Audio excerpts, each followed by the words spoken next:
Good morning, Kat. How are you doing today? I'm doing great. How are you? Absolutely fantastic and excited to share a conversation with you because you really do bring up a lot of great points in this book through leadership as well as you put some humor in here. You make it a very real, humorous book. Thank you. Yes, it definitely is an entertaining read. I tell a lot of very interesting, funny stories in the book because nobody wants to sit and be preached at, right? But if you make something fun to read, people want to read it. Yeah, the only thing that's missing from this book is a yellow highlighter because you are prolific in so many different areas. It's like, oh my God, she said it. Man, now I'm going to learn from it. Thank you so much. I appreciate it. I mean, listen, I'm a writer. I think the thing that I do the best is writing. And when I write, I'll spend an hour sometimes on a single sentence. Yeah. See, I love breaking things down like that. And the reason why is because I swear that we're missing out on a lot of what our language is about because we're just ignoring things. When in fact, if you sit down to write about it, oh my God, it just unfolds right there in front of you. Yeah, absolutely. And I think that this book is so important. I mean, honestly, many of us, we want a lot of the same things, right? But we have different ideas just for how to get there. And if you really want to win over and connect with someone who's different from you, then the best way to do that is to focus on what you have in common first. Because we're being conditioned right now, I think, to believe that just because someone is in the opposite party or maybe even has a different view than you on a single issue, then we're not going to agree with them on anything. And that's not true. So in addition to being kind of an entertaining read, this book kind of opens your eyes to some of that manipulation and is also kind of a guide for rising above it and also connecting with people. You know, this book is so important for right now because what you just said is exactly what is going on inside our homes as well as our communities. Because I have been known for disconnecting from people because of thoughts or because of pictures, because it's like, oh my God, I don't want to be associated with this because people are going to think bad of me. And we need leadership books like this for us to kind of laugh about it and get back together. Yeah, because when you really break it down, what politics does is politics makes us fight with people we know in our real life on behalf of people that don't even know we exist. And it's pathetic when you break it down like that, right? But it's also accurate. And I think that, we need to start seeing each other as human again. I think in this book, I put a lot of my very, very personal stories. I talk very openly about things I've struggled with in this book, not just because a lot of it's, there's some of the stories are very entertaining, but also because I think that vulnerability is a huge tool here. I think that being vulnerable makes it more likely that someone's going to have compassion for you and listen to you. So if you want to be seen as human, you have to be willing to show that you are a human. And that's what I do in this book.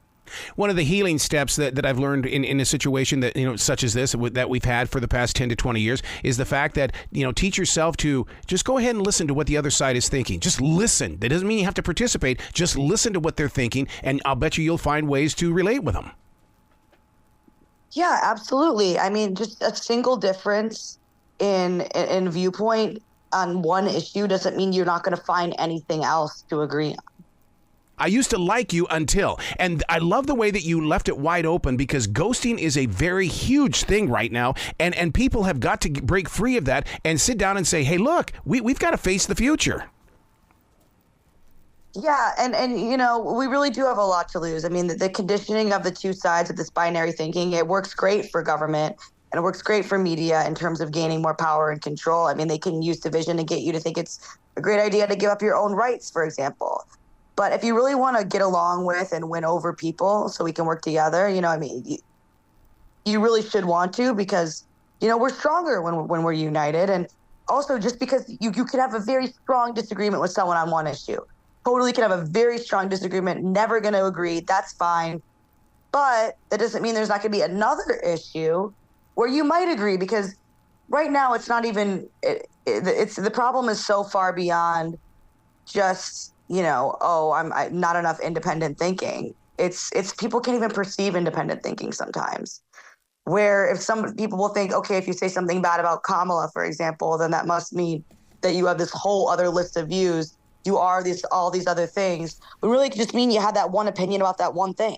Mm-hmm. Now, when you bring up the subject of binary thinking, right away, that word right is something that I would instantly go to the dictionary, look it up, study it, see how we're acting with it. How can we make it a better word? How can we learn from it and things? So, I mean, that's what you're planting here is you're planting things that we need to be thinking about and that we can activate. Yeah, absolutely. Absolutely. And, you know, it just like I'm very lucky because I have so many different friendships with so many different people all over the political spectrum. And my life is richer because of all these relationships. I don't know where I would be without all of these relationships. Yep. So I'm very, very, very lucky that I get to see that firsthand. And, you know, I really would encourage people to read this book because it really will kind of open your eyes to some of the tricks that, you know, the government and the media used to quite frankly, manipulate you, use your own emotions against you. Yep. And, you know, what we have to lose and how to kind of see beyond that and connect with people you think might have written you off otherwise. Wow. Wow. When you connect with people around the country, the separate regions, do you get to experience that in the way that every part of this country, doesn't matter what corner you're in, it's not going to be like somebody in the South versus somebody in the Pacific Northwest. It's a different way of living. Yes. And that's what, I mean, I actually wrote this book while I was on the tour for my first book because I went all around the country. I mean, I was in North Carolina, but I also went to St. Louis, but I also went to Midland, Texas. I also went to Portland, Oregon. I went to McPherson, Kansas. I was everywhere, all these different walks of life, all these different people. And what I kept finding over and over and over again is that as different as these walks of life were, as different as these people were, as different as that an accountant in St. Louis is going to be from a guy working in an oil rig out in Midland, many of us want a lot of the same things out of life. Many of us value a lot of the same things. And it wasn't just my experience. It was actually research that I did in the book that backs that up as well, that, you know, we do want a lot of the same things, but we just have different ideas of how to get there. And I think when you can remember that, it can be really helpful that just because, you know, in my case, I'm for very small government. So people will have the misconception of if you don't think the government is the best way to solve a problem, then that doesn't necessarily mean that you don't care about the problem. Right. It just means you have a different way of maybe going about solving it. Haven't we become that generation that lets others speak for us and then we get pissed off when they don't say it right? That's actually, that's a great way to put it. Yeah. I think that's definitely a huge issue, right? I think that we'd be better off with more independent thinking. I think we'd be better off with the ability to perceive independent thinking, but also just going back to seeing each other as humans. Yeah, yeah. Critical thinking once got a lot of love. I haven't heard too much about that lately. What's the story on that? Well, I write in my book that binary thinking is the enemy of critical thinking. Oh. And that's because once you've already picked a side or a lens, you don't have to think because all the thinking has already been done for you. You just go along with whatever your side's saying and you just kind of call it a day. The problem with that is when you stop thinking, that's how stupid things happen, right? And the problem with that is also that you miss out on not only relationships that could be fulfilling, but opportunities to work together, and also the ability to sort of think creatively. I'm better. My show is better. My jokes are better. Everything's better because nothing's off limits for me. I look at every situation with fresh eyes of, okay, what do I think about this thing this person said? Instead of like, oh, this person's on the bad team, so I know that I have to have this take. Or my side saying this about this, so I can only make jokes within this vein. There's so much freedom in freeing your mind, and this book really shows you how to do that. Has the structure of a joke changed in the way that it's more of a statement? In other words, get to the point, sell it, move on. Yeah, I'm not really sure. I mean, I think I tell a wide variety of jokes in my live shows. Yeah, and the reason why is because it seems like I'm hearing more statements these days from a lot of comedians, more than just, sitting down and maybe it's just I come from the old school way of doing comedy where it's storytelling. But it's like boom, boom, boom, boom, boom. You're laughing your ass off. You really are. But it's like, wow, it's changed. Yeah, my show involves a lot of storytelling. Yeah. I think storytelling. My show, my book. So I definitely agree. I really like to do that. I really like to do the storytelling, and I think that that's just fun. And also, like I said, there's so much power and vulnerability and showing that you're human, and the jokes about things that you've been through, that whether you can relate to or you can see yourself in that situation, or you can't imagine being in that situation. That's just such an opportunity for us to connect as humans. And I think that there's this issue with people not wanting the laugh or the connection so much as wanting the clapter, where they want to say something the audience is going to agree with and everyone will clap for them. Yep. I don't know how you handle hecklers. I really don't know, because I mean that is one of the greatest interruptions at a comedy show. In other words, it's going to take down the energy of something that where you're trying to come in there and allow people to just cut loose. Yeah, I mean, hecklers, well, I know it's part of my job, so usually if people heckle me, they regret it pretty fast. So I'm the professional in the situation, so they regret it pretty fast. Wouldn't you say that you are an extension to your father's teachings in the way that, you're teaching us now to be yourself? Yes, my dad always taught me to, think for yourself, and I dedicated the book to my dad because it's my father who taught me to think for myself, and my husband who accepts the market risk of me doing so. It's very risky for me to come out with a book like this, especially in such a contentious time where everything is one side versus the other. I got a lot on the line for this book. I got a baby. I'm releasing a baby in February. Those are expensive, right? Yeah. And I'm spending so much of my time, with this, and I'm really wanting this to sell well and all that. A lot of risk in that, but I didn't do this despite the fact that we're in such a contentious, partisan, politicized time. I did it because we are. And people really need this book, even if they don't think they need this book. So right. You're so how right. How I get them to read the book is another question. But I promise anybody, if you get one, that you won't regret it, because it's an entertaining read as well. Well, people have pulled inside. In other words, it's not that they've become introverts. They're closing themselves into their own little section of the world. And it's books like this that teaches them that, hey, look, I guess I'm not the only one who thinks this way. I can be a little bit more open. Yeah, absolutely. Or I'm not the only one who's gone through this. Yes. And I have people who privately will tell me these things, and it's, and that I think that's a step closer. So I really think the more open and honest we can be, the better off we're going to be. And just don't let media or a politician tell you how to feel about your neighbor when you could go talk to your neighbor yourself. So true. So true.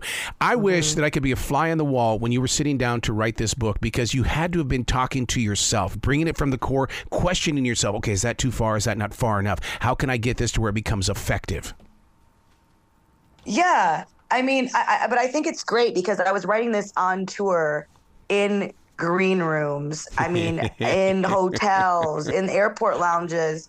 And I do meet and greets at my show where I'm meeting all these people who come to the show, but I'm also meeting waitresses at restaurants. I'm meeting, I'm talking to all these different people.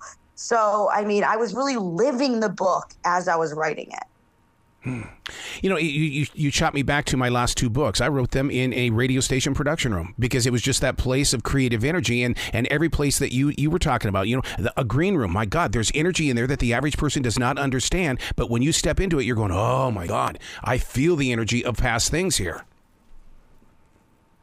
Yeah, it kept reinforcing what I thought was true, which is that, wow, this place is different than the last place I went, but we really still want a lot of the same things. Wow, there's so many different things inside this book that I just want to cover. And the reason why is because you're bringing up things such as, biology is sexist. And I love subjects like that because you've got the courage to say, here it is. How do you want to talk about it? Let's start a talk right now about it. Yeah, absolutely. I wrote 2 chapters about gender, and one of them was kind of criticizing some of the things that the right says, and the other one criticizing some of the things that the left says. Yeah.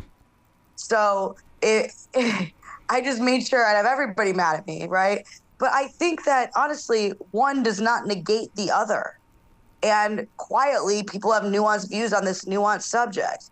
Even people who are very left-wing, who are women, don't want to be called people with vaginas, for example. Mm-hmm. And I think that I show polling that shows people have nuanced views on this subject. But people are afraid to put themselves out there. So what I'm doing in this book is I'm starting the conversation. I'm putting it out there. And again, I'm doing so. It's also a funny chapter.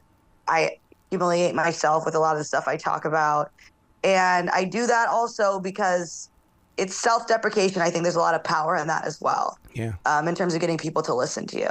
Oh, I know I've lost a lot of podcast numbers due to the fact that I became more open with my religious speaking. And man, you should have seen those numbers just run away from me. It's like, really? I didn't say anything offensive, people. Come on. Well, that's just the idea of it. It's just that one thing should not be enough. And I do write a chapter about religion in this book because I am not religious myself. I wish I could be. I hope to get there at some point in my life. But people who are religious and people who are not religious have often they have misconceptions about each other. Yeah. People will think that because I'm not religious sometimes that I don't have any values, don't have any morals, and that's not true. People will sometimes think that religious people are judgmental, and that's, as I have some friends that are very close friends of mine that are very, very Christian or very, very Catholic or whatever else. I know that that's not true from them. So that really, it's about getting to know people and realizing and looking, instead of being judgmental, and looking curiously at your interactions with people, because, I love to be wrong at this point, because if I'm wrong, then I've learned something. I love to say, oh, I never thought of it that way before. Or, oh, wow, I thought this way about this one person. And I call myself out for times I've been wrong about people in my book. I call myself out for all kinds of things in my own book. What I almost lost myself due to some of my own biases. My own husband, he's more conservative than I am. And I thought I would not be interested in someone who was so clean cut like he was. And I would have missed out on this wonderful marriage, this wonderful partnership, and this baby that's being born in February if I didn't keep my mind more open. So as risky as it is for me to write this book, and this is definitely a very risky book, I talk about a lot of controversial subjects, and I do it in a way that is not within the media-approved way of one side versus the other. So I'm not going to get the same play as a lot of other books that are. Very risky, but equally as important. If not, actually, I'd say much more important. What I love about this book, Kat, is the fact that you put yourself in a position of where one thing, and this is my heart speaking, you're not going to grow up to become a grumpy old person, because you're getting it out there right now, because you're cleansing everything in you right now, saying, hey, this is what's right and wrong. Let's talk about it now. So, because, you always hear of grumpy old man syndrome. It's because they kept it in all those years, and now they think they've got a voice. Yeah, I guess I'll be a very happy little old lady. Yes. I'm definitely very open, and but I couldn't do it honestly just for the sake of myself. I couldn't, because there are things I'm very. This is a huge risk to put out a book like this, and I wouldn't take that risk just for myself. I'm doing it because I think that this is what we need right now. Yeah, I really, really do. And the more people that read this, there's something in here for everyone. And the more people that read this, honestly, the better off that will be.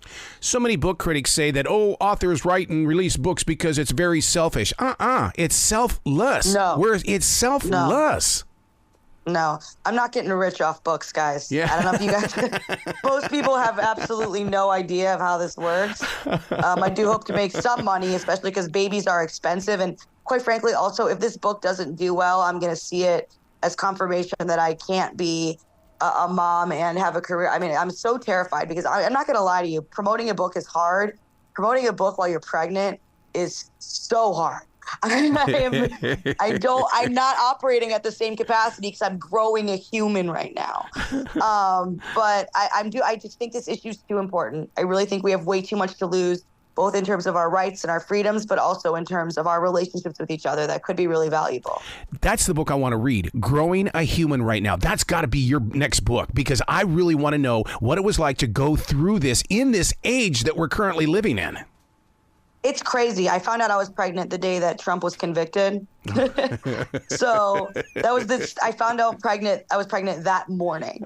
So, I mean, it's just been, think of the whirlwind that we've had since then with Biden, the debate between Biden and Trump was the day I first heard the heartbeat. Wow. Right. So I've had all these, this has just been an absolute political whirlwind. And that's what this book is about, too, because there's always human stuff going on, no matter how loud the politics are of the day.